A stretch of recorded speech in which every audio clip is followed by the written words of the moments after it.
Bienvenue à l'Institut des Libertés. Et alors là, aujourd'hui, j'ai le grand plaisir et le grand honneur de recevoir donc monsieur Éric Burgot, et qui a écrit un livre qui est tout à fait passionnant et qui s'appelle « Tuer ou désobéir ». Le dilemme du soldat. Donc, la réalité, c'est que quand vous êtes soldat, il y a des moments où il faut tuer. Parce qu'il y a un danger, soit pour vos troupes, soit parce que la personne est dangereuse, etc. Donc, quelque part, ça fait partie de la vie et la mort, ça fait partie du métier de soldat, quoi. Ou de tuer pour éviter d'être tué. Et ensuite, quand vous avez fait votre devoir en éliminant un individu particulièrement dangereux, les gens qui nous gouvernent n'étant pas les plus courageux, il peut leur arriver de dire que ce que vous avez fait n'était pas légal, par exemple. Et donc, vous vous retrouvez embêté avec des tas d'histoires de vous retrouver d'un seul coup jugé. Et pour quelque chose, au moment où vous avez fait votre devoir, quoi. C'est quand même un peu embêtant. Et vous avez écrit un livre sur tout ça, chez l'Harmattan, Éric Burgot, « Tuer ou désobéir ». Vous mettrez bien ça sur Guillaume, Et vous allez nous expliquer un peu tout ça, parce que moi, étant d'une famille de militaires, et mon père ayant été lui-même condamné à mort en 1941, parce qu'il était gaulliste, il était en Syrie. Et je crois que celui qui présidait le tribunal qui a condamné mon père à mort, qui s'est produit à Montpellier alors que mon père était en Syrie, c'était le futur maréchal de l'Alde de Tassigny. C'est pour vous dire que sa carrière n'a pas été aussi belle qu'elle aurait pu être après. Vous voyez ce que je veux dire? Je vois très bien. Vous voyez très bien en tant qu'ancien militaire. Vous voyez très bien ce que je veux dire. Donc, parlez-nous un petit peu de vous et de ce livre maintenant, s'il vous plaît. Je vais commencer par ce livre. En fait, vous avez raison, le soldat peut tuer parce qu'il peut être tué. C'est ça le fondement, on va dire, de ce droit de tuer. D'abord, et en principe, il tue pour protéger ceux qui sont derrière. Lui, il est en première ligne et il ne veut pas laisser ceux qui pourraient tuer ceux qui sont derrière. Alors, il tue... Non, je vais élargir encore plus le sujet. Il tue au bénéfice d'une mission. Il a reçu une mission. Oui. Cette mission lui a été donnée... il est délégataire des armes de la République ou de l'État ou du pays. Et donc, cette mission étant donnée par le pouvoir politique, il peut tuer parce qu'il peut être tué. C'est fondamental, cette symétrie, parce que ce qui m'est arrivé est sans que ce soit judiciarisé. Oui. C'est la légitime défense, à la limite. Alors, on va y revenir, la légitime défense, mais c'est une symétrie qui est admise et qui échappe au droit. Or, il se trouve que ce qu'on a fait en Côte d'Ivoire, puisque c'était en 2005, c'est qu'on a tué... Alors d'une façon qui n'était pas particulièrement élégante, j'en conviens parfaitement, puisque cet homme a été étouffé dans un véhicule blindé, un coupeur de route qui en était à une centaine de meurtres, viols, vols, tous à caractère ethnique, c'est-à-dire qu'il relâchait les gens de l'ethnie du Sud et il s'occupait particulièrement des gens du Nord. Donc un criminel comme on n'en a jamais eu en France. On va y revenir, on l'a traqué, on l'a attrapé, on l'a tué. Et cette affaire a été judiciarisée. Par qui alors, j'ai été dénoncé par un de mes subordonnés, ce qui n'est pas très élégant. On va passer sur comme dans Astérix, jetons un voile pudique. Vous étiez colonel du régiment ? J'étais colonel, je commandais un régiment. J'ai été dénoncé et donc la justice a été saisie par la ministre de la Défense. Et donc me voilà... Qui était qui à l'époque ? Qui était Michel Alliot-Marie. Et me voilà embringué dans une instruction judiciaire. Alors, on a été accusé non pas d'avoir... tuer un prisonnier, comme c'est dû être le cas, et donc relevant du droit de la guerre, mais on a été accusé de meurtre, tout simplement. Au civil. Alors, quasiment. Quoi. Alors, au début de l'instruction, il existait encore un tribunal pénal aux armées, donc une juridiction particulière qui a mené toute l'instruction. Et il se trouve qu'en 2012, pour des raisons dont on parlera plus tard, ça s'appelle l'affaire Bouaké, c'est une affaire parallèle à celle de Mahé, Michel Alliot-Marie a dissous le tribunal pénal aux armées.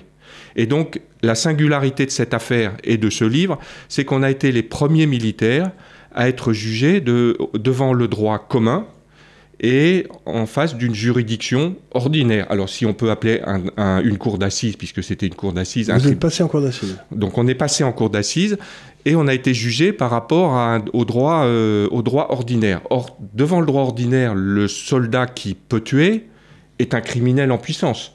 Oui.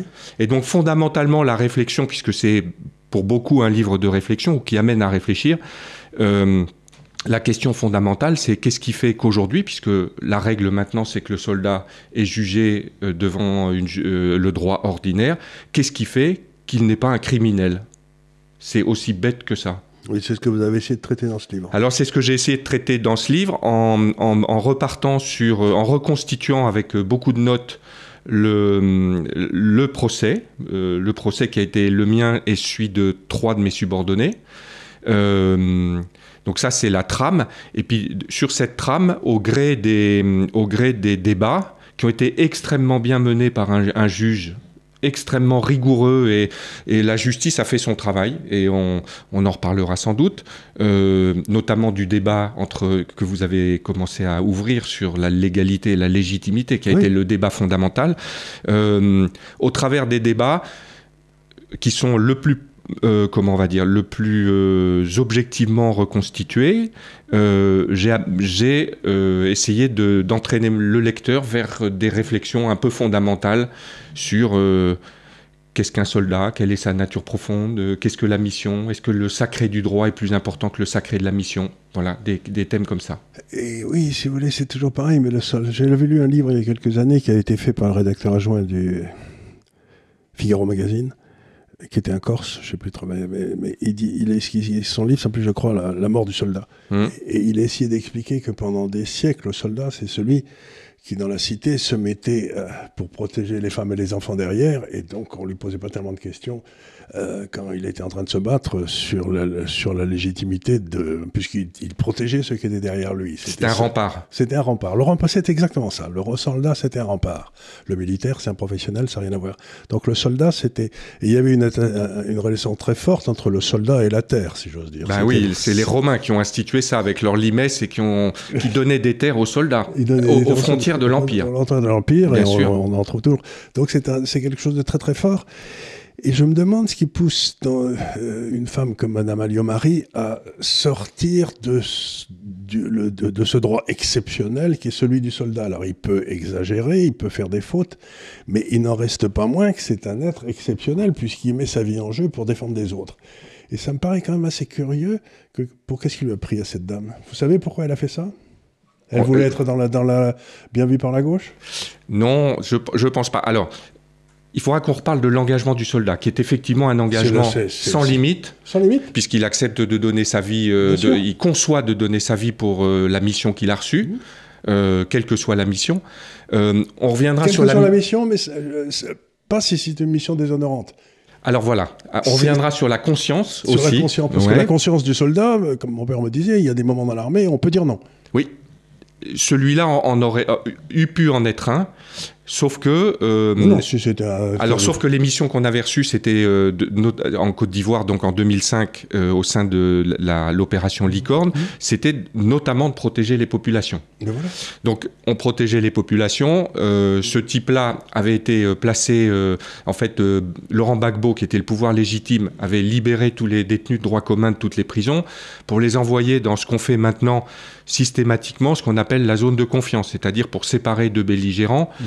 Puisque c'était une guerre civile en Côte d'Ivoire à ce moment-là, on fait une zone tampon dans laquelle, qui est à la main de la communauté internationale, peu importe la force, mais on est chargé de séparer les belligérants, d'éviter que ce soit... Séparer les ethnies, il faut dire les choses qu'elles sont. Oui, alors là, c'était à la fois ethnique et une rébellion contre un pouvoir qui s'était accaparé le pouvoir, on va dire. L'État était devenu le pouvoir. Et donc, notre mission, c'était de séparer les belligérants et de protéger la population, ce qu'on a fait. Je reviens là-dessus parce que votre question, c'est pourquoi Alliot-Marie a fait ça? Michèle Alliot-Marie a fait ça. Elle a fait ça, il y a une explication, c'est que peu de temps avant, les forces gouvernementales de Gbagbo, avec 2 avions qui avaient survolé un camp français une première fois, l'avaient survolé une deuxième fois, mais en lâchant tout leur armement. 9 morts, 36 blessés, soldats français. Ça s'est appelé l'affaire Boaké. C'était en novembre 2004. Et les familles ont porté plainte ont mené une opération de justice. La justice a été saisie, une enquête a eu lieu, qui a été freinée des cas de fer par Michel Alliot-Marie, parce que le sujet, c'est qui, peu ou prou, a donné l'autorisation à ces avions de bombarder.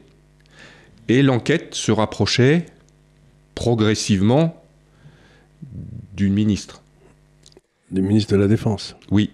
Et vraisemblablement, à cette occasion-là, pour freiner encore un peu plus l'enquête, il était... les juges d'instruction, c'était les mêmes juges d'instruction qui menaient l'instruction de l'affaire Mahé et l'instruction de l'affaire Boiquet. Et ils ont déjà changé 2 fois. Il est vraisemblable que pour retarder encore un petit peu plus... C'est toujours pas traité, la première. La première a été traitée. Alors la vôtre a été traitée. La mienne a été traitée. L'autre a été traitée après. Elle a été traitée. Alors les pilotes ont été attrapés 2 fois, relâchés 2 fois sur ordre du pouvoir politique. C'était des mercenaires biélorusses. Ah oui. Ils ont été attrapés une première fois par les soldats français sur l'aéroport d'Abidjan. Le pouvoir politique a demandé qu'on les relâche. Ils ont été attrapés une deuxième fois au Togo. Le pouvoir togolais a demandé aux autorités françaises ce qu'il fallait faire. Au bout de 15 jours, pas de réponse. Ils les ont relâchés. Et donc, le procès a eu lieu par contumace, après une enquête dont le procureur a dit que c'était indigne, c'était une indignité qu'on faisait aux soldats français. Donc voilà une des explications possibles de cette dissolution. C'était un contre-feu. Votre affaire était le contre-feu à cette vraie affaire. Beaucoup de journalistes qui ont suivi l'ont vu comme ça. Ici, j'ai reçu, vous savez, quelqu'un qui avait fait une enquête aussi sur l'attentat de la Copernic qui avait eu lieu là. Et aussi, on avait trouvé que le coupable, c'était un Palestinien qui était devenu professeur de sociologie au Canada, etc. On l'a fait venir en France et on l'a libéré. C'était à l'époque de Mitterrand, donc on sent bien qu'il y a des moments où... Et ça pose la question de l'engagement du soldat. Et moi, en tant qu'ancien soldat, je me pose la question, évidemment, dans ce livre, et le président l'a évoqué dans ses débats, ou a interrogé ça dans ses débats, quelle est la nature de l'engagement du soldat à partir du moment où on a vécu comme moi, c'est-à-dire le fait... Une trahison. On peut appeler ça comme ça. Une trahison. C'est une trahison parce que le soldat s'engage, si j'ose dire, si il sent qu'il a derrière lui la communauté, qu'il est en quelque sorte porté par eux, supporté par eux. Mais on ne peut pas demander à un soldat de s'engager si ensuite, quand ça tourne mal, on lui fait des misères. Donc ça me rappelle un peu Élie de Saint-Marc, quoi. C'est pas la même. Alors, j'ai écrit ce bouquin grâce ou sur injonction d'Élie de Saint-Marc. Élie de Saint-Marc était un de ceux qui m'a tendu la main. Donc, quand l'affaire a éclaté d'une façon hyper violente, 4 ou 5 mois après, donc par une dénonciation de quelqu'un que j'avais mal noté à son gré et qui voulait accréditer un recours en notation. Donc, il l'a fait suffisamment près du pouvoir pour que l'affaire fasse du bruit. Donc, ça a éclaté, ça a fait un pataquès, ça a fait un cas médiatique. Le président de la République de l'époque, Chirac, en a parlé dans ses vœux. Donc, vous voyez, c'était pas rien. J'ai été dessaisi de mon temps de commandement ou suspendu de mon temps de commandement. Et à ce moment-là, Élie de Saint-Marc m'a tendu la main. Oui. Et évidemment, il avait connu ça, lui aussi. C'est un peu pour ça qu'il m'a tendu la main.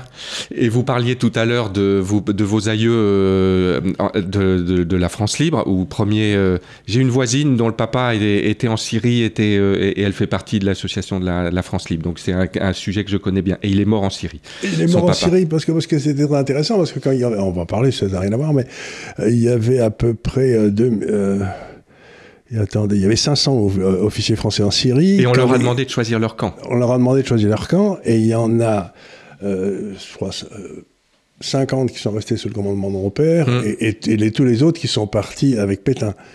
Et donc, ensuite, si vous voulez, comme... les 1950, mon père était le plus jeune commandant de l'armée française, mais ensuite sa carrière a un petit peu piétiné, voilà. Ensuite, jusqu'à ce que De Gaulle arrive, puis il est devenu lieutenant-colonel et colonel très vite, puis il a été envoyé en Algérie, où il commandait des SAS, vous savez, c'est les sections administratives spéciales des indigènes, là. Et on lui a On lui a donné l'ordre de désarmer ses sas et il leur a dit de rejoindre les ports avec leurs armes à la main sous la conduite de leurs officiers. Donc pas la même rebelote, il a perdu sa carrière. Donc, il se trouve que de la même façon, il y a un raccourci incroyable dans ce livre et dans cette histoire, c'est que un des capitaines qui était avec moi s'appelle Delormina. Et Delormina, c'est celui qui s'est suicidé. Qui s'est suicidé oui, mais faut remonter encore plus loin le fil. Oui. C'est-à-dire que ce général Delormina a rejoint De Gaulle, donc il a été factieux, donc il a désobéi. Oui. Il a désobéi.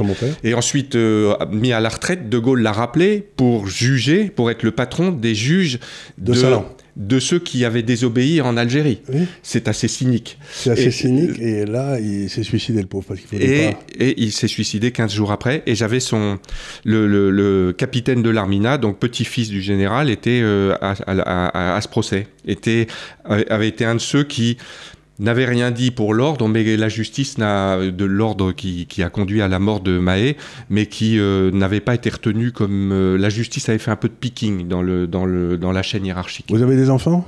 J'ai 2 enfants. Ben, écoutez, moi, en tant que fils d'un homme qui a désobéi aussi 2 ou 3 fois dans sa vie, je préfère que mon père n'ait pas été général. Si vous voyez ce que je veux dire. Il y a des choses... Oui. Il y a des choses qui sont... Je me regarde dans la glace. Voilà. Et vos enfants peuvent vous regarder avec un sentiment d'admiration. Ben, je l'ai écrit notamment pour eux, pour qu'ils ne reconstituent pas l'histoire à travers des articles de presse ou des qu'en dira-t-on, mais à travers ce que j'en ai vécu, où j'ai été. Quand j'avais des doutes ou quand je pensais trop me servir, je n'écrivais pas. Le but du jeu étant d'être le plus objectif possible et de livrer une réflexion, les réflexions du style de celles qu'on mène en ce moment, au lecteur. Parce que bon, c'est... vous savez, c'était le vieux livre, c'était sur le Moyen-Âge qui avait été écrit par cet universitaire de banlieue, c'était la femme, le chevalier et le prêtre. Vous savez, et ça a été quand même l'ossature de la France. La femme, le soldat et le prêtre, ça a été comme ça qu'on a fait la France, quoi. La grandeur de la France était là, oui. Fut un temps. Fut un temps, et c'est ça, et c'est tout à fait étonnant. Donc, on attaque beaucoup la femme, on attaque beaucoup le soldat, et le pauvre prêtre, lui, il en a pris plein la gueule aussi. Donc, les racines de la France, ça fait un petit moment qu'on essaye de les détruire, hein. Alors, l'Église catholique, elle a quelques petites choses à se reprocher, mais pas tant qu'on lui en reproche, sans aucun doute, et elle a contribué évidemment à la grandeur. Le soldat, il va revenir... il est en train de revenir sur le devant de la scène, parce que mine de rien, la grandeur, à un moment donné, c'est la force, hein, qu'on le veuille ou non. On n'aime pas toujours De Gaulle, mais en tout cas, c'est lui qui disait l'épée est l'axe de l'histoire. Oui. C'est malheureusement... Je lui donne raison. Là-dessus, il n'y a pas... Donc, vous avez perdu votre commandement. J'imagine qu'on vous a mis à pied, vous vous êtes retrouvé dans le civil. Non. Alors, oui, je connaissais les règles du jeu, donc on m'a mis dans un placard doré. Il se trouve que par un clin d'œil, ce genre de clin d'œil pas de l'histoire, parce que ce serait prétentieux, mais allez, je vais juste dire un clin d'œil. J'ai dû présenter un dossier devant le cabinet de la ministre Alliot-Marie peu de temps après. Donc, vous pensez bien que la table était relativement minée, c'est-à-dire que tout le monde savait qui j'étais, mais j'étais incontournable. Donc, moi, je buvais du petit lait. Et effectivement, j'ai quitté l'armée et après, je me suis reconverti sans aucune difficulté, je tiens à le dire, parce que évidemment, tous les gens qui m'ont recruté savaient exactement qui j'étais. C'était sur Google, c'est pas très difficile. Et je suis rentré d'abord dans un cabinet de construction de bateaux à voile, enfin un chantier de construction de bateaux à voile, et ensuite chez Suez, dans le groupe Suez, qui a été admirable. Moi aussi j'étais à Suez.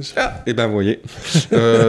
Admirable dans la gestion notamment du procès, puisque j'ai demandé un congé sans solde et ils m'ont dit qu'il en était juste pas question et que je prenais le temps qu'il fallait pour régler mes affaires. Et quand le verdict est tombé, mon téléphone il n'a pas sonné, il était en émission permanente de collègues qui... Et alors le verdict, c'était quoi ? Le verdict était très beau parce que le verdict a été... Il a été en légalité et en légitimité. Ça a été tout le fond du sujet. Exactement. Et heureusement, qu'il y avait des jurés populaires dans le jury. Ah oui, bien sûr. Puisqu'évidemment, les magistrats avaient l'intention de juger, enfin, avaient le métier de juger en légalité. Et ce sont les jurés populaires qui ont amené une touche de légitimité. Donc, moi, vous savez que la justice est indépendante. Vous le savez. J'ai entendu parler. Vous en avez entendu parler. C'est une idée qu'on m'a suggérée. Oui. Vous savez, c'est comme au 1617, vous savez, qui demande. Il paraît que tous les Allemands n'étaient pas nazis. Ils disent c'est une théorie dont on m'a parlé. Oui. Donc la justice étant indépendante, le ministère de la Défense avait suggéré que, comme j'étais le plus gradé, c'était moi qui devais prendre le plus. C'est normal. Ce qui est normal, mais il a fallu qu'ils le disent. Donc moi j'ai pris 5 ans. Sans blague. Alors, si je le dis comme ça, c'est que en fait l'admirable président qui a dirigé les débats nous a torturés à la fin. C'est-à-dire qu'il a commencé par annoncer les peines, le verdict, en disant le colonel Burgot, 5 ans de prison, l'adjudant-chef, 3 ans de prison. Et puis ensuite, il a motivé pendant 20 minutes. Donc moi, je touchais... Là, il me manque 20 minutes à ma vie. Hein. Ma sœur a fait un malaise dans le public. Je regardais mon avocat, il était blême, parce que c'était pas ce à quoi on s'attendait.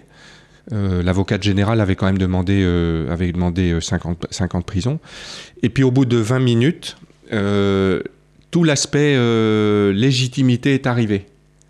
Il a terminé en disant, compte tenu du fait que l'ONU était un véritable machin, pour reprendre, enfin il l'a pas dit comme ça, que on a fait vivre à ces soldats des choses épouvantables, et je vais vous dire juste après de quoi il s'agissait, que l'engagement de ces soldats était totalement exceptionnel au profit de leur mission. L'ensemble de ces peines est assorti de sursis. Au bout de 20 minutes. Alors qu'est-ce qu'on a vu de si épouvantable ? Donc dans cette zone de confiance, il nous est arrivé 3 ou 4 petites bricoles. Ça a commencé par l'attaque de Logwalé, donc le pouvoir légitime de Gbagbo, infiltrant un certain nombre de civils sous l'autorité de lieutenants de la garde présidentielle, ont attaqué un poste de l'ONU en plein milieu de la zone de confiance, entre 50 et 100 morts, parce que des deux camps entre eux. L'ONU a pas riposté, et moi j'ai reçu l'ordre de rien faire. Entre 50 et 100 morts. Ensuite, il y a eu le phénomène des coupeurs de route, donc Gbagbo libérant tous les détenus de droit commun qui sont venus mettre de l'ambiance dans la zone de confiance. Donc Mahé était un des pires, 100 de morts, viols et tout. Et puis en juin, un peu de temps après, ça s'est appelé Guitronzan, un petit village au Radour-sur-Glane. C'est-à-dire qu'une milice du Sud, enrichie de mercenaires libériens, sont arrivés dans un petit village en pleine nuit, ont rassemblé les femmes dans les huttes, les femmes et les enfants, ont tout brûlé, ont pris les hommes, les ont machetés, entre 120 et 150 morts. Donc voilà la zone de confiance. Et cette zone de confiance, qu'est-ce qui se passait en fait ? Il se passait que cette zone de confiance, il devait y avoir une police de l'ONU, mais elle n'était pas présente parce que les policiers avaient tellement peur qu'ils ne venaient pas. Ah oui. Il devait y avoir une justice, elle n'y était pas. Et donc on s'est retrouvés, et vous connaissez bien le cas, vous connaissez l'histoire, on s'est retrouvés non seulement en première ligne à être, comme on le disait tout à l'heure, un rempart, mais en plus à faire c'est plus que du maintien de l'ordre, c'est-à-dire notre mission a glissé, parce qu'elle faisait partie de protéger les populations. C'est de la protection des populations Exactement. civiles. Exactement. Quand on libérait, on attrapait, et déjà attrapé les coupeurs de route, ils s'appelaient comme ça, de ce joli nom fleuri. Ils coupaient pas que les routes, je vous garantis. En Côte d'Ivoire, ils ont aussi un vocabulaire qui est imagé. On est mort ou gravement mort. Oui. Et là, c'était gravement mort. Derrière Mahé, c'était gravement mort. Et nous, on nous demandait, l'adjudant-chef l'a dit d'une phrase qui était à la fois épouvantable et qui traduisait toute notre détresse. On nous demandait, de faire des photos quand on tombait sur des cadavres, c'est-à-dire tous les jours, de faire des photos, de faire un petit dossier, puis de le transmettre. Et il a dit à la cour, je ne crois pas m'être engagé pour faire un safari photo. Et je ne crois pas être allé en Côte d'Ivoire pour faire un safari photo. Et voilà. Et toute cette affaire se résume aussi en un mot, c'est qu'est-ce que vous faites devant l'inacceptable ? En conscience. Alors les politiques, ils disent, c'est inacceptable. Mais c'est facile de dire, nous on est là pour faire, les soldats ils font, on n'est pas des diseurs nous. Et voilà, et en conscience, alors désobéir c'était ce qu'a suggéré l'avocate générale. L'ordre que j'ai reçu de mon général, qui a dit qu'il ne me l'avait jamais donné, hein, le général s'est abstenu de vous soutenir. Voilà. J'imagine qu'il a fait une brillante carrière après. Il était déjà 4 étoiles. Ah bon, semble. Et donc, il n'était pas arrivé là par hasard. Non. Et donc, il m'a dit roulez doucement. Vous l'avez attrapé, remontez-le, roulez doucement. Vous m'avez compris. Donc, j'ai compris. Moi, j'ai pas fermé la porte parce qu'il y avait un alignement de planètes. Ce type-là, il nous exaspérait. Voilà. Et pour moi, rouler doucement, puisqu'il était déjà blessé, aurait dû contribuer à ce qu'il meure, mais ça ne contribuait pas. Donc, l'adjudant-chef a poussé un peu plus loin, a positivé cet ordre. Mais voilà, moi, j'ai pas désobéi, mais j'ai obéi en conscience. C'est malheureux, j'ai entraîné dans cette absence de fermeture de porte des subordonnés, c'est mon pire regret, on va dire, même ça me travaille. Maintenant, en conscience que ce type-là soit mort, je me regarde devant la glace, je sais qui je suis, en plus je suis passé devant un tribunal qui m'a jugé. Donc voilà, je suis là devant vous. Oui, et vous voyez, je trouve que cette histoire est tout à fait extraordinaire parce que c'est toujours le drame du militaire qui est dans une structure à laquelle il doit obéir, etc., et qui a en face de lui la barbarie. C'est pas des situations faciles parce que bon, vous laissez partir le barbare, je sais pas, mais ensuite il va tuer des enfants, il va violer des femmes, etc. Oui, alors ce qui a changé fondamentalement récemment, c'est que auparavant, c'était convenu. Aujourd'hui, un ordre militaire, si vous voulez, moi j'ai dans mes archives depuis très longtemps, et je m'en suis servi aussi bien dans la partie militaire de ma vie que la partie civile, j'ai l'ordre du colonel Hérulin qui a sauté sur Colvézi et qui a fait à ses subordonnés, donc colonel commandant le 2e REP, régiment étranger de parachutistes, a fait un ordre de 3 pages. 3 pages. Mais d'une clarté, L'ordre que j'avais moi, il devait faire à peu près 120 pages que j'ai reçu. Donc vous avez 60 pages d'ordre et 60 pages, on appelle ça des règles d'engagement, qui en gros vous disent comment ne pas remplir votre ordre. C'est-à-dire une traduction en droit de votre ordre qui vous disent gna gna gna mais c'est honteux. c'est pas honteux, c'est le fait du temps. Et pour nous, les règles d'engagement, vous en parliez tout à l'heure, c'était la légitime défense. Oui. C'est-à-dire que ce sont les mêmes règles que si je vais dans la rue devant chez vous, ou si je vais dans un petit village, mais on est des soldats, zut. Et on est des soldats en guerre. Avec ce que je vous ai dit, on était en guerre. Et donc, il y avait des victimes chez les gens que vous étiez censés protéger. Et il y avait des victimes. Donc clairement, le droit est inadapté, et clairement, à l'époque où je commandais, et je dirais aujourd'hui aux plus jeunes d'être assez vigilants sur le sujet, c'est de bien regarder le cadre juridique de l'emploi qui les entoure. Parce que si j'avais regardé plus avant, je me serais aperçu qu'en fait, le mandat de l'ONU donnait le droit de tuer pour quiconque s'oppose à la mission de paix, de retour à la paix.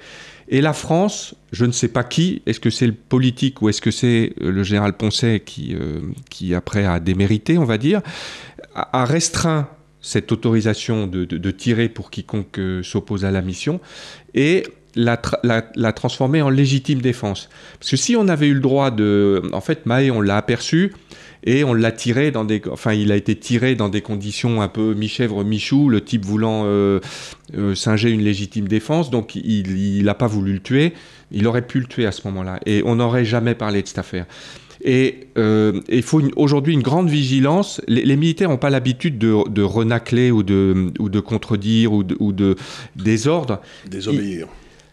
Non, alors mais c'est pas tant... pas désobéir, mais enfin l'ordre est l'ordre. Oui, vous voyez, de revenir sur l'ordre et de dire est-ce qu'on est bien d'accord, que moi j'aurais tendance aujourd'hui à dire regardez bien l'encadrement juridique de l'ordre, parce que c'est face à ça que vous devrez rendre des comptes aujourd'hui, plus que de votre devoir de soldat. Voilà, exactement. Ce que je trouve terrifiant dans tout ce que vous me dites, c'est que le soldat, le chevalier, si j'ose dire, sa vocation, c'est de défendre la veuve et l'orphelin, allez. Oui. Et comme le droit d'ailleurs, théoriquement. Et donc là, on vous dit, donc il faut défendre le veuve et l'orphelin, etc., qui se fait massacrer par ce gars-là de façon tout à fait.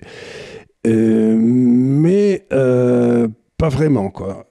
Et donc, il y a une espèce de contradiction essentielle entre le devoir du soldat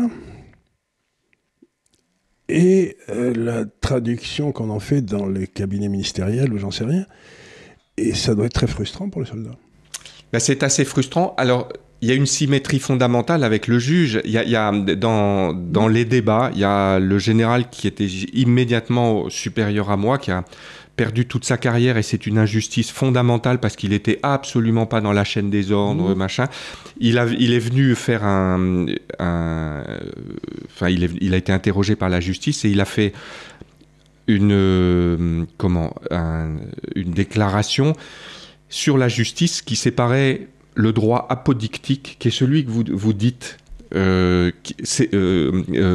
défendre la veuve et l'orphelin, qui sont les vrais principes du droit, avec le droit, on va l'appeler prosaïque, il y a une autre expression, qui est le droit transformé par les juristes, qui est devenu un droit usuel, un droit commun, un droit machin, et qui perd de son sens. Aujourd'hui, vous le savez bien, le droit, il protège à la limite plus les canailles que les victimes, ou au moins autant, peut-être, mais j'ai tendance à penser un peu plus.